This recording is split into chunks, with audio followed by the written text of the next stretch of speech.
Let's take a quick look at the rear panel of the MPC Live. I'm going to start on the far right and work my way all the way over to the left. At the far right, you have your power switch. It simply turns the MPC Live on and off. To the left of that, you have your power input. This is where you connect your power adapter. Alternatively, you can power your MPC Live via the USB port only, but the display will be disabled.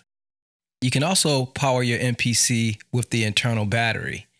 And speaking of which, there's a charging indicator located in the vent above the power button. It will turn on when the MPC Live's internal battery is charging. Next, you have your USB-B port. Use the included USB cable to connect from this port to the USB port on your computer to send and receive MIDI and audio data. Next, you have two USB-A ports that you can use to connect USB flash drives, USB hard drives, or even charge your iPhone.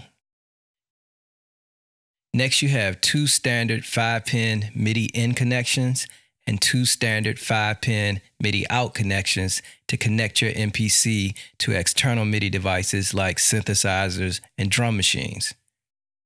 Above your MIDI connections, you have an SD card slot to access files from your standard SD and SDHC cards directly into your MPC Live. Next, you have your 1/4-inch line level inputs. Next to the line level inputs are your RCA phono level inputs, allowing you to connect the turntable directly into the MPC for sampling. Next is the grounding terminal for use with turntables that have a grounding wire. Underneath the grounding terminal is the line phono switch. You would set this switch to the appropriate position depending on which inputs you want to use. If you're using the RCA inputs, you'll switch it to phono. If you're using the 1/4-inch inputs, switch it to line. Beside that, you have the recording volume knob. You will turn this knob to adjust the volume of your inputs when sampling. Above the recording volume is your Kensington lock slot. You can use this to secure your MPC to a table or another surface so it's not stolen. Next are your 6 outputs for the MPC Live. Your master outputs left and right, outputs 3 and 4, and outputs 5 and 6.